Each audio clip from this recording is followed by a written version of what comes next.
The server rack hummed like an overworked refrigerator in the basement of Henderson and Associates.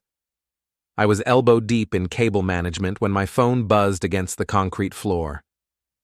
3 a.m. on a Tuesday. Nothing good ever comes at 3 a.m.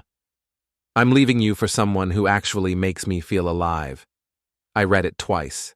27 words. 3 years of marriage reduced to a text message sent while I was keeping the city's legal system online. The irony wasn't lost on me. I fix things that break. Apparently, I couldn't fix us. My name is Kian Harlow. I'm 34 years old, and I repair computer systems for law firms, medical offices, and anyone else who needs their digital life resurrected. It's honest work. Boring work. The kind of work that pays the bills, but doesn't make anyone's heart race. Nora always said I was too practical, too predictable. She worked in real estate, selling dreams to people who could afford them. She wore sharp suits and drove a leased BMW.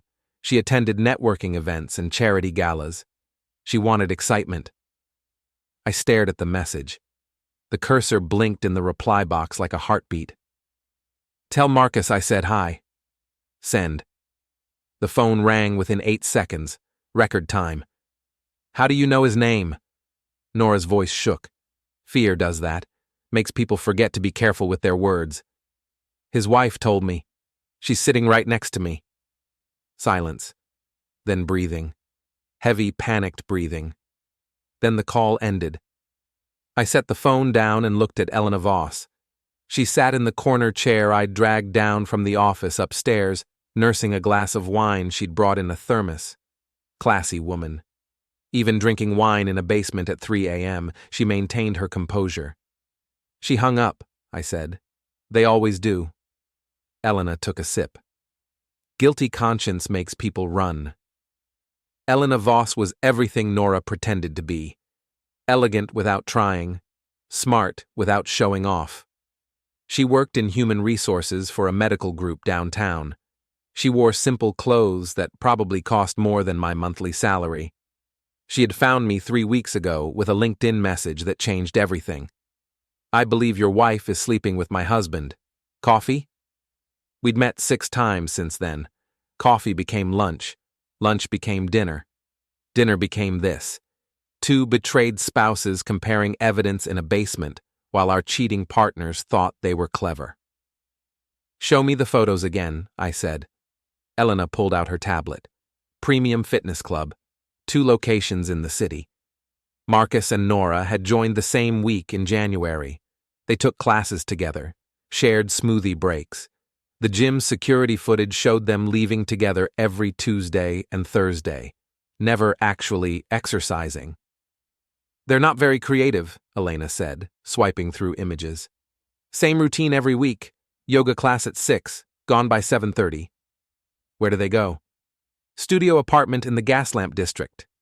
She showed me the lease agreement. Shell company. Marcus set it up through his business. Nora's mail gets forwarded there. Has for 4 months. 4 months. I thought about all the Tuesday nights Nora came home sweaty, complaining about how hard her trainer pushed her.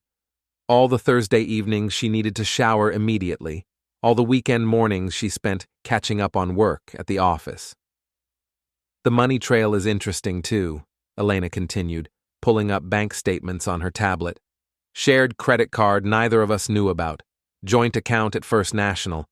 They've been funding it with cash withdrawals from both marriages. $23,000. That was apparently the price of feeling alive. And the flights? 2 tickets to Costa Rica. Departure in 11 days. One way. Elena's voice stayed level, but her grip tightened on the wine glass. Booked under their real names. Marcus isn't as smart as he thinks. Marcus Voss owned 3 fitness centers and called himself a motivational speaker. He had perfect teeth, perfect hair, and a perfect smile he used to sell gym memberships to housewives looking for meaning. He drove a red Porsche and wore tank tops that showed off his shoulders. Everything I wasn't. You found this in his email? Deleted folder. He thinks deleting means gone forever. Elena smiled. I work in HR. I know how to recover files. My phone buzzed. Nora trying to call back. I declined it. What's the plan? I asked. Elena reached into her purse and pulled out a manila folder. Divorce papers. My attorney prepared them yesterday. Yours should have the matching set ready by morning. Same law firm? Henderson and Associates, your client. She gestured around the basement.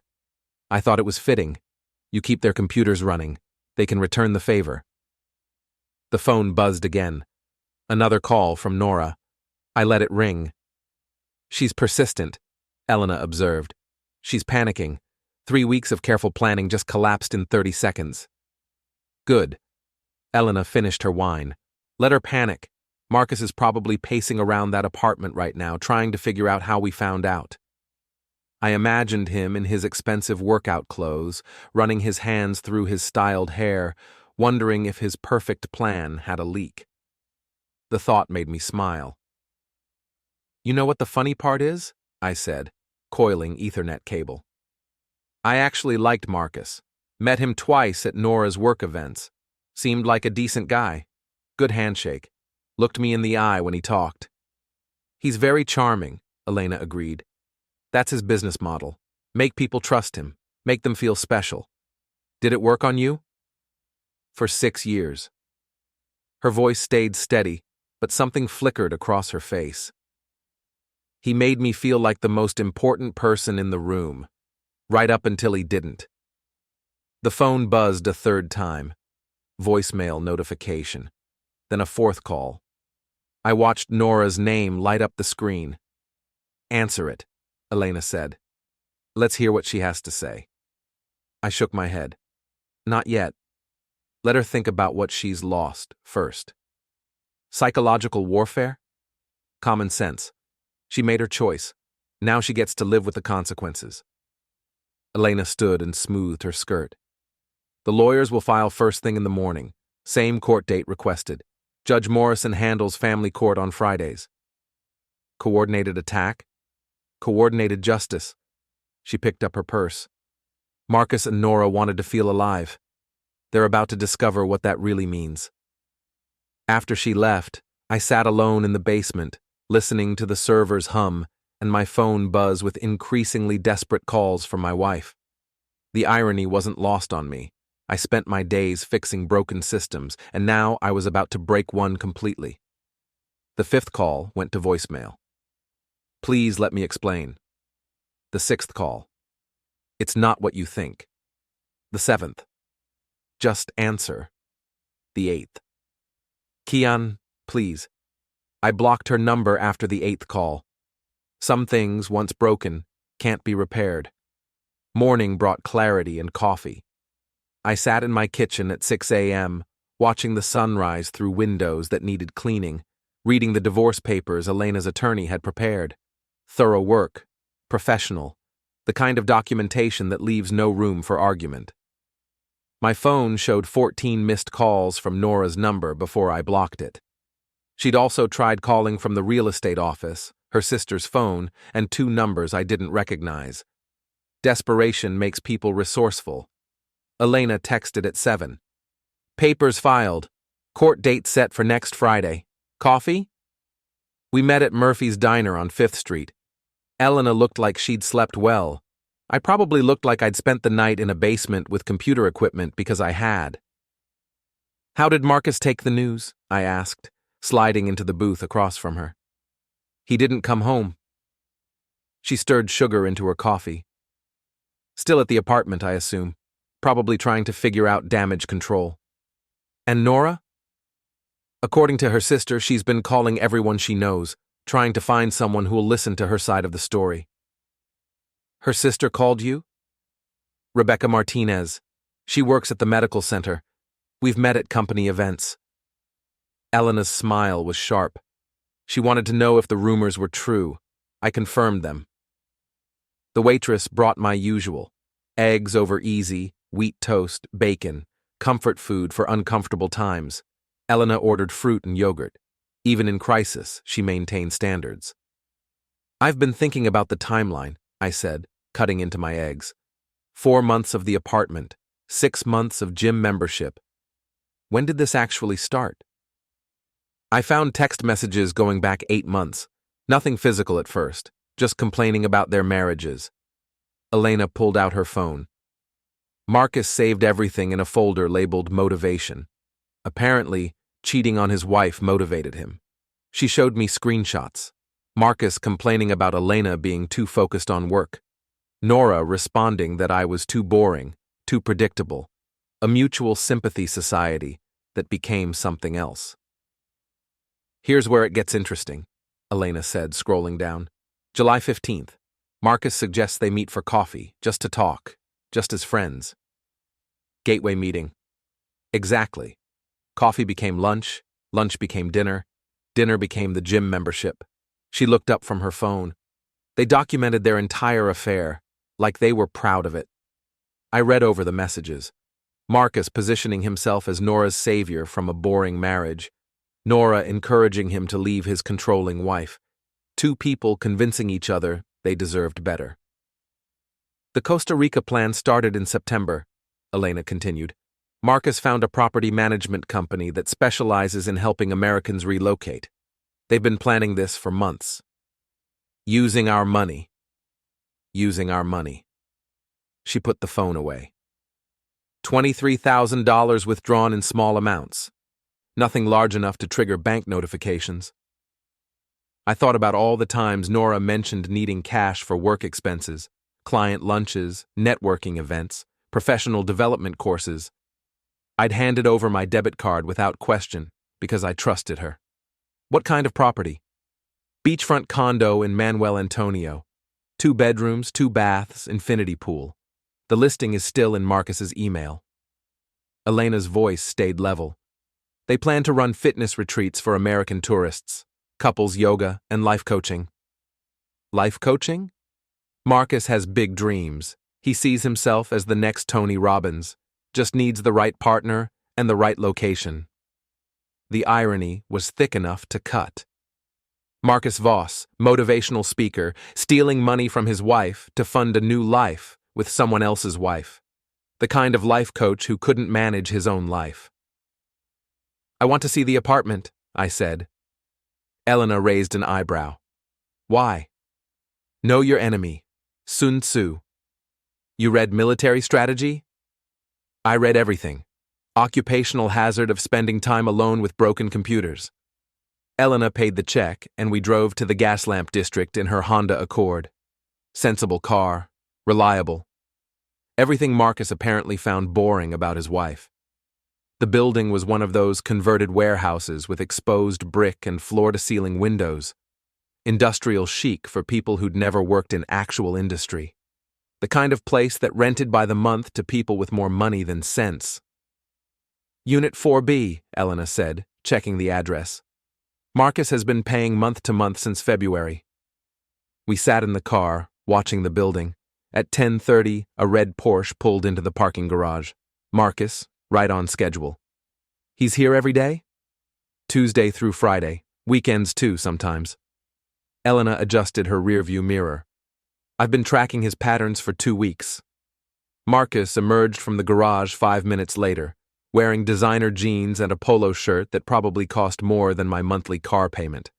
He looked exactly like what he was, a middle-aged man trying too hard to stay young. There's something else, Elena said, watching him enter the building. The Costa Rica property isn't the only thing they're planning. She handed me a printed email. Marcus to Nora, sent yesterday morning. We need to accelerate the timeline. Elena's been asking questions about my schedule. I think she suspects something. Nora's response came 2 hours later.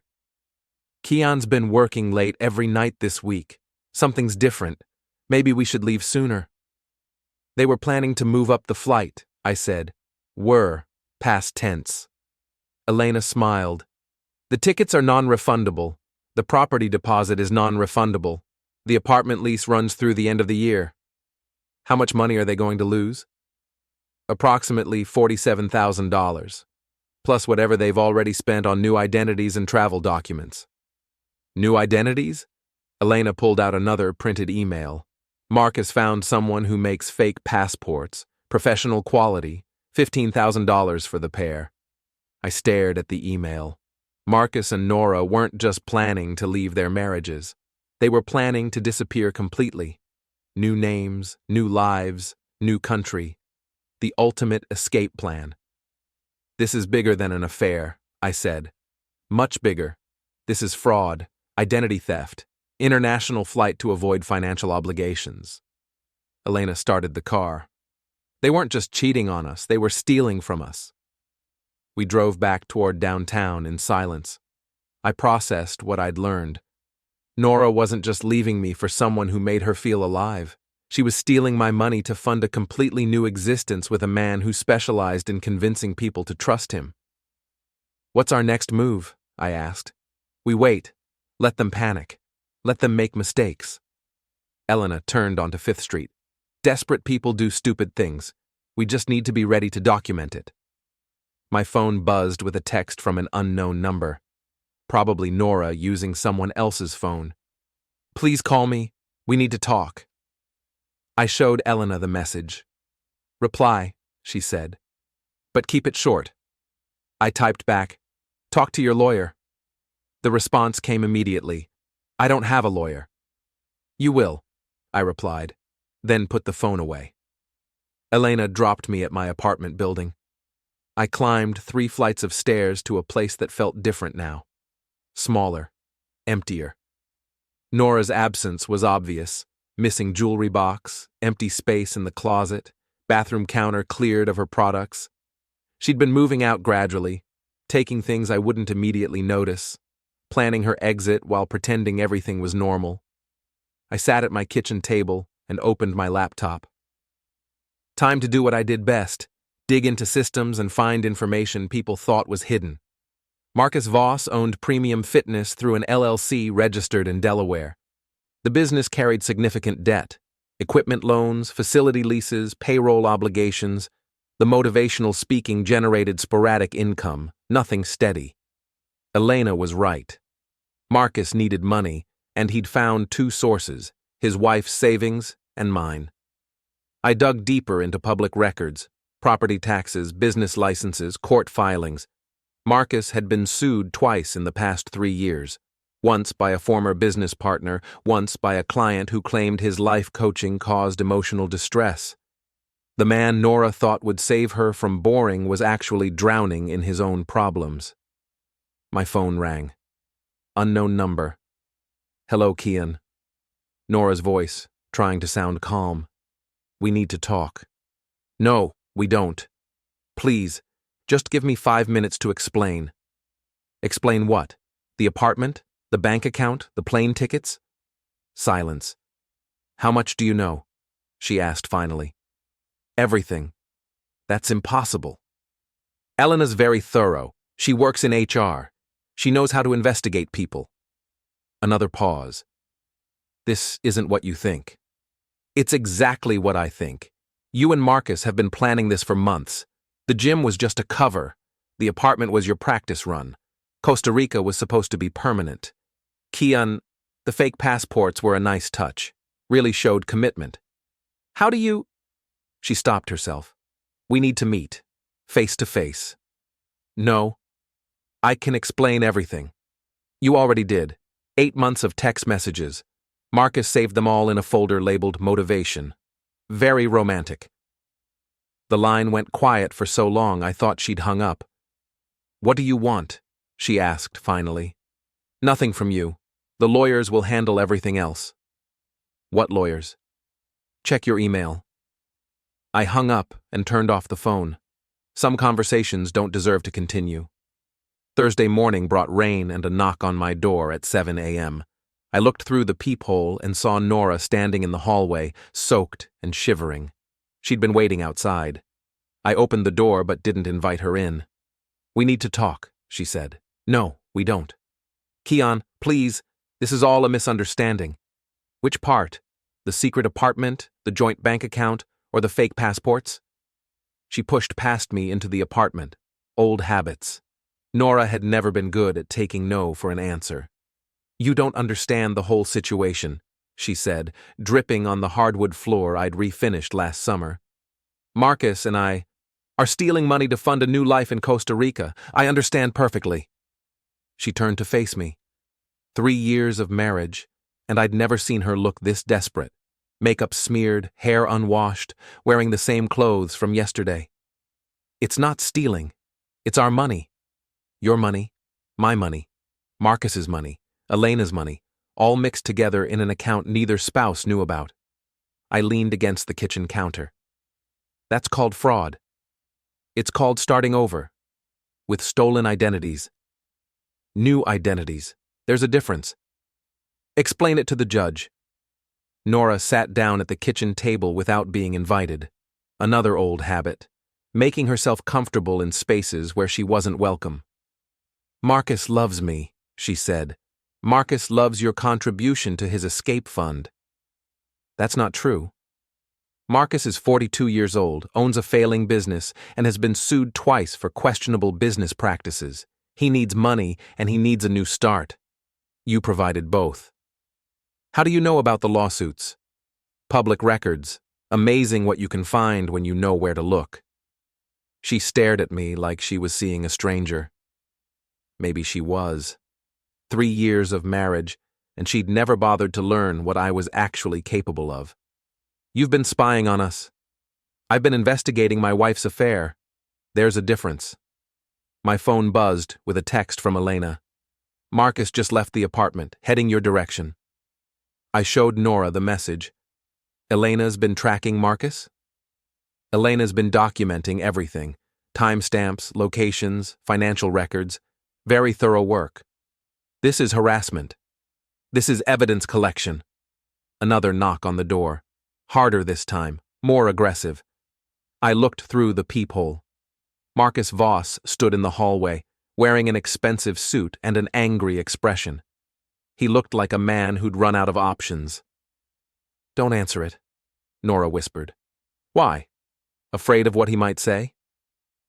I opened the door. Marcus pushed past me just like Nora had. Apparently, they'd learned the same manners. We need to settle this like adults, Marcus said, looking around my apartment with obvious disdain. Small space, old furniture, no designer touches, everything he thought he was rescuing Nora from. Adults don't steal money from their spouses, I replied. Nobody stole anything. $23,000 from a secret account, funded by cash withdrawals from both marriages, without either spouse's knowledge. I sat down across from them. What would you call that? Marcus looked at Nora. Some kind of silent communication passed between them. We were going to pay it back, Nora said. With what money? The fitness retreats in Costa Rica. Marcus has a business plan. Marcus has debts and lawsuits and a gym that's barely breaking even. Marcus's jaw tightened. You don't know anything about my business. I know you owe $60,000 on equipment loans. I know your lease payments are 3 months behind. I know your former business partner sued you for breach of contract. How do you? Public records, business filings, court documents, all available online if you know where to look. Marcus stood up abruptly, knocking over his chair. This is harassment. This is research. We're leaving, Nora said, standing as well. The lawyers can handle everything else. Good idea. Elena's attorney is very experienced with fraud cases. They headed for the door, but Marcus turned back. You think you're so smart, he said, but you have no idea what you're dealing with.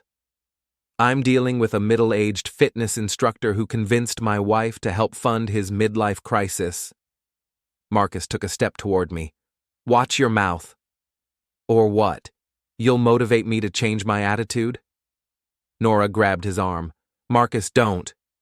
No, let him finish, I said. I want to hear what the life coach has to say.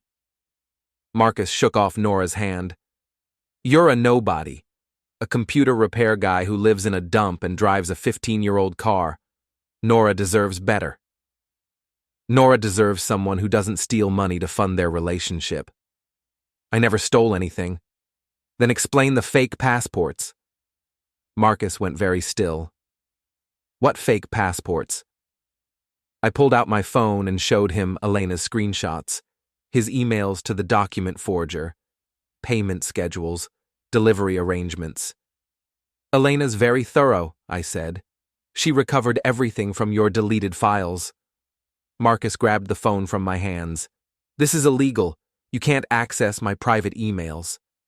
Elena can. It's her computer, her internet connection, her legal right to monitor activity on devices she owns. That's not how it works. Actually, it is. Check with your lawyer. Marcus threw my phone against the wall. The screen cracked but didn't shatter. Old phone, sturdy case. You're going to pay for that, I said calmly. Sue me. I will. Elena's attorney handles property damage cases too. Nora stepped between us. This is getting out of hand. This got out of hand 8 months ago when you decided to steal money from your husband. I didn't steal anything. Joint account funded by secret withdrawals. That's theft by deception. Class C felony in this state. Marcus laughed, but it sounded forced. You're not going to press charges. Why not? Because you don't have the spine for it. I picked up my cracked phone and dialed a number. Henderson and Associates, the receptionist answered.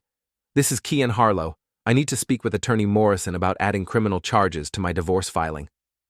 Marcus and Nora exchanged glances. Never mind, I told the receptionist and hung up. I'll call back after you leave. They left without another word. I watched through my window as they climbed into Marcus's Porsche and drove away, probably heading back to the apartment to plan their next move. My phone buzzed with a text from Elena. How did it go? They're scared. Marcus broke my phone.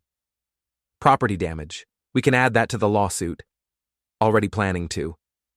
Good. Meet me at the courthouse at 2. I want to file additional charges. I spent the morning documenting everything. Timestamps, photos of my broken phone, written summary of the conversation. Elena was right about being thorough. In legal battles, documentation wins. The courthouse was busy at 2 p.m., family court day, lots of people dealing with the wreckage of failed relationships. Elena met me in the lobby, carrying a briefcase and wearing a navy suit that made her look like she belonged there. Attorney Morrison wants to see both cases together, she said. Coordinated filing, maximum impact. We rode the elevator to the 3rd floor in silence. Elena seemed calm, focused. I felt like I was about to jump off a cliff. Nervous? She asked. Terrified. Good. Fear keeps you sharp. Attorney Morrison was younger than I expected, maybe 35, with careful eyes and expensive shoes. She reviewed our documentation with the thoroughness of someone who'd seen every kind of marital disaster. This is extensive, she said, flipping through Elena's evidence folder. Financial records, communication logs, property documents. Very well organized. Elena's thorough, I said. I can see that. Morrison looked up from the papers. You understand this goes beyond simple divorce proceedings? We understand, Elena said. Identity fraud, financial deception, conspiracy to commit theft. These are serious charges. They committed serious crimes, I replied.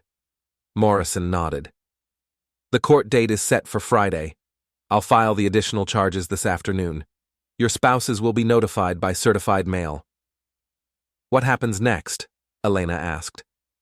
They'll probably try to negotiate, offer to return the money in exchange for dropping the criminal charges. And if they don't, then we go to trial. With this level of documentation, conviction is almost certain. We left the courthouse feeling like we'd accomplished something important. Justice, maybe. Or at least accountability. Coffee? Elena asked. I need something stronger. We found a bar near the courthouse that specialized in serving lawyers and their clients. Dark wood, dim lighting, the kind of place where people went to discuss unpleasant realities. Elena ordered wine. I ordered whiskey. Any regrets? She asked. About the marriage or the divorce? Either. I thought about it. 3 years with Nora. Good times and bad times. Shared dreams that turned into separate plans. I regret not paying attention, I said finally. All the signs were there. I just didn't want to see them. We see what we want to see. What about you? Any regrets about Marcus? I regret trusting him. I regret believing his promises.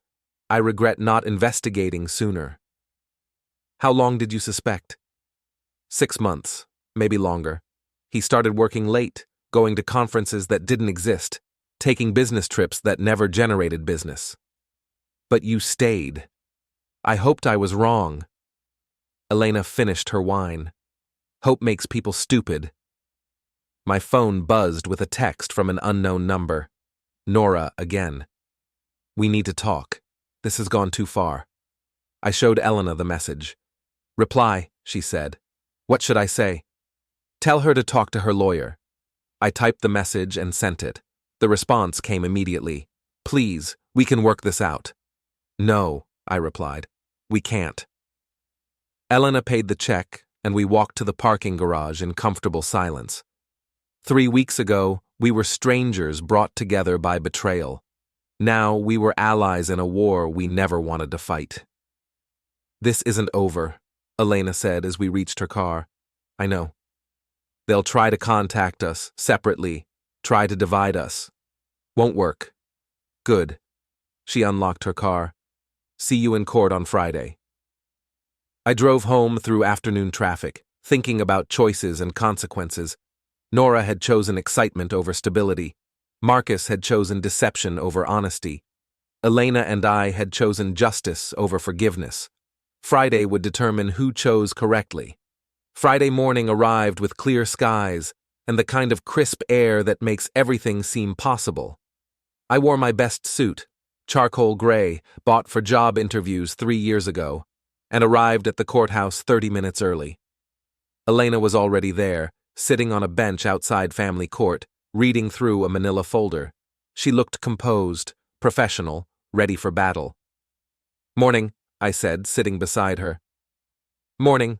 Sleep well? Not really. You? Like a baby. She smiled. Revenge is good for insomnia.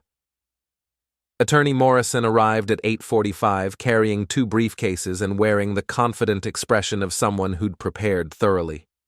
Ready? She asked. Ready, Elena and I said simultaneously. We entered the courtroom together. Judge Harrison presided, a woman in her 50s with silver hair and sharp eyes. She'd seen everything family court had to offer and wasn't impressed by drama.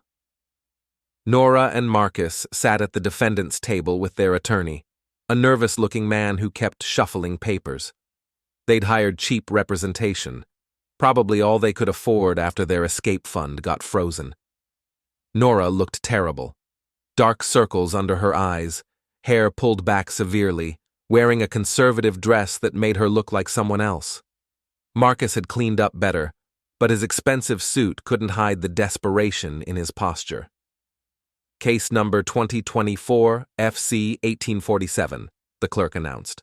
Harlow versus Harlow, consolidated with Voss versus Voss. Judge Harrison reviewed the files.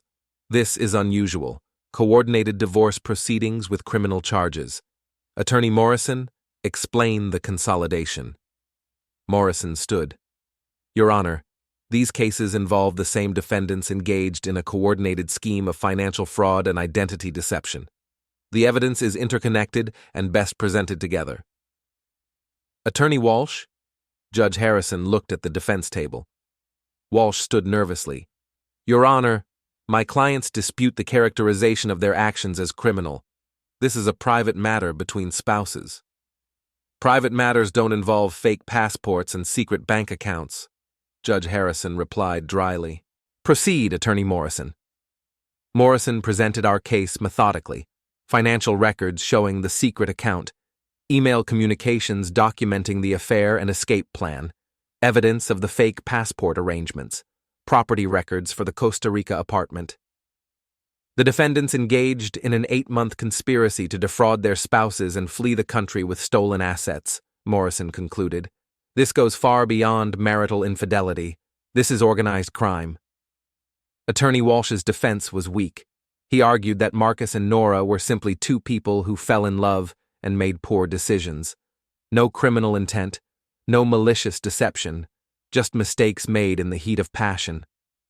Judge Harrison wasn't buying it.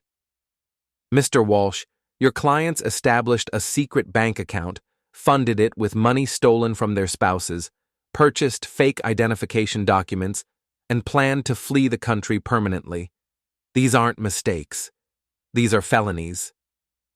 The judge called a 30-minute recess.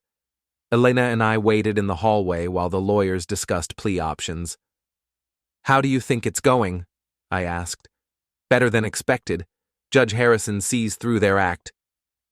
"What happens if they're convicted?" "Fraud charges carry up to 5 years. Identity theft adds another 3. They'll probably plead down to probation and restitution." Restitution? They pay back everything they stole, plus damages, plus court costs. Marcus and Nora walked past us toward the restroom, escorted by their lawyer. Marcus avoided eye contact. Nora stared at me like she was trying to communicate something important. I turned away. Some conversations were finished. When court resumed, Attorney Walsh announced that his clients wanted to make a statement. Judge Harrison looked skeptical. "This isn't a sentencing hearing, Mr. Walsh. We're determining guilt or innocence. My clients want to accept responsibility and make amends. Proceed." Marcus stood first. "Your Honor, I made terrible decisions. I hurt people I care about. I'm willing to pay full restitution and accept whatever punishment the court deems appropriate." Nora stood next. "Your Honor, I betrayed my husband's trust and stole money that wasn't mine. I want to make this right." Judge Harrison studied them both. "Mr. Voss, Ms. Harlow, do you understand you're pleading guilty to multiple felony charges?" "Yes, Your Honor," they said together. "And you understand this plea agreement requires full restitution plus damages?" "Yes, Your Honor." Judge Harrison looked at the plea documents. "Full restitution is calculated at $47,000. Damages and court costs add another $20,000. Total restitution, $67,000. Marcus went pale. Nora gripped the table for support. "Can't pay?" Judge Harrison asked. "We'll find a way," Marcus said weakly. "You have 90 days. Failure to pay results in automatic jail time." The judge signed the documents. Case closed. Next case. It was over. 3 weeks of investigation, 1 week of legal proceedings, and justice was served in less than 4 hours. Elena and I walked out of the courthouse together, blinking in the bright sunlight. $67,000, I said. "They'll never pay it. Then they'll go to jail. Eventually." Elena looked satisfied. "Either way, they lose everything." We stood on the courthouse steps, watching Marcus and Nora emerge with their lawyer. They looked like people who'd just realized their dreams had turned into nightmares. Nora walked over to us. Marcus stayed by the car. "I'm sorry," she said quietly, "for everything." "Sorry you got caught," Elena replied. "Sorry I hurt you," Nora said, looking at me. "You made your choice," I said. "Now you live with the consequences." "What happens now?" "You pay back the money. You serve your probation. You figure out how to rebuild your life without stealing from other people." Nora nodded and walked back to Marcus's car. They drove away without looking back. "Coffee?" Elena asked. "I thought you'd never ask." We went to Murphy's Diner and ordered the same things we'd ordered a week ago, but everything felt different now, lighter, like a weight had been lifted. "Any regrets?" Elena asked. "About the divorce or the prosecution?" "Either." "No regrets. You?" "None." She raised her coffee cup. "To feeling alive."